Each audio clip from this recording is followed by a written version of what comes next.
بسم الله الرحمن الرحيم ألف لام ميم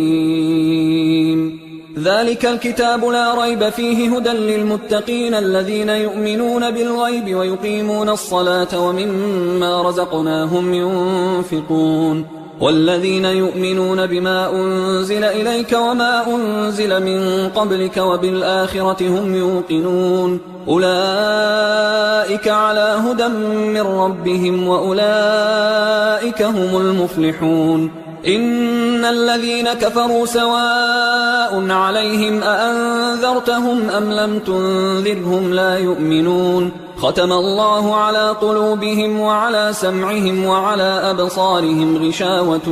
ولهم عذاب عظيم ومن الناس من يقول آمنا بالله